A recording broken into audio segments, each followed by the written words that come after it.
পুষ্পিতা দি এই মুহূর্তে রয়েছেন। পুষ্পিতা দি, বাংলাদেশ গোটাটা এই মুহূর্তে আমি জানি না যেদিকে বাংলাদেশ বা বাংলাদেশিরা যাচ্ছে, আমার ভয় করছে। এখন আমি পুরো স্বার্থপরের মতন বলছি, বাংলাদেশিদেরকে ভিসা বন্ধ করে দেওয়া হয়েছে বেশিরভাগটা, কিন্তু এরকম করলে তো এবার লোহার প্রাচীর তৈরি করতে হবে বাংলাদেশ এবং ভারতের মাঝে। এই আজহারুল না কে, এই রাজাকাররা, তারা এখন রংপুরে বসে থাকবে। কালকে আমাদের ভারতের প্রধানমন্ত্রী চিকেন স্নেকে যাচ্ছেন, তার মাইল খানেকের মধ্যে রাজাকাররা বসে থাকবে, এটা হতে পারে? পুষ্পিতা দি। জয় বাংলা ময়ূর দাদা।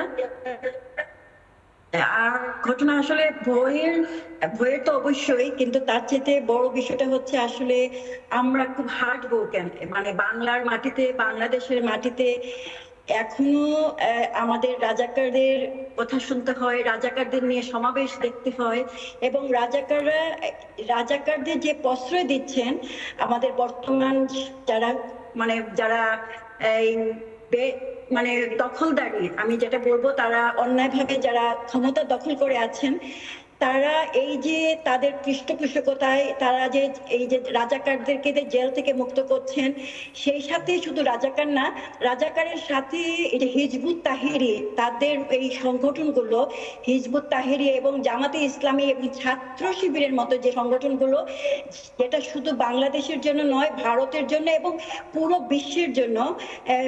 আপনারা জানেন যে হিজবুত তাহরিরি লন্ডনে, ইউকেতে ব্যান্ড এবং ইউএসএ তেও ব্যান্ড, কিন্তু বাংলাদেশে এই হিজবুত তাহরিরিকে ডক্টর ইউনূস, তারপর এই যে আসিফ নজরুল, তাদের পৃষ্ঠপোষকতায় হিজবুত তাহরিরির সদস্যদেরকে এই সরকারের উপদেষ্টা বানানো হয়েছে এবং তাদের পৃষ্ঠপোষকতায়। আমি শুধু একটাই অনুরোধ করবো আপনাকে, আমি জানি ডক্টর ইউনূস, আমি অন্তত ভাবতাম ডক্টর ইউনূস খুব শিক্ষিত মানুষ। প্লিজ ডক্টর ইউনূস এই অ্যাডজেক্টিভটা দেবেন না, বলুন মেরুদণ্ডহীন ইউনূস। প্লিজ এই ডক্টরদেরকে, প্রফেসরদেরকে ইনসাল্ট করা হয়, একটা দেশকে রসাতলে পাঠাচ্ছে, আপনাকে ডক্টর বলতে হবে? একটা বিষয় হচ্ছে কি, যে একটা ক্ষমতার লোভে মনে হচ্ছে যে মাকে একটা ধর্ষকের হাতে তুলে দিচ্ছেন, তার স্ত্রীকে ধর্ষকের হাতে তুলে দিচ্ছেন এবং পুরো মাতৃভূমিকে ধর্ষকের হাতে তুলে দিচ্ছেন, একটা জঙ্গির হাতে তুলে দিচ্ছেন ক্ষমতার লোভে। তো আমরা আসলে এটা মানে আমি সবসময় বলি একটা জিনিস, যে যদি শিক্ষাটা এমন জায়গাতে হোক, শিক্ষাটা মানুষকে মানুষ হতে শেখায়, কিন্তু যারা অমানুষ হয়ে যায় তারা তাদের মার ধর্ষণকেও তাদের গায়ে লাগে না, তাদের সন্তানের ধর্ষকদেরও এগুলো শুনে পুষ্পিতা দি, একদম পুষ্পিতা দি, এগুলো শুনে আমার ভাল লাগছে হয়তো শুনতে, কিন্তু আলটিমেটলি সলিউশন কিছু হচ্ছে না। কেন? তার কারণটা আমি অরিত্রর কাছে গিয়ে জানার চেষ্টা করি।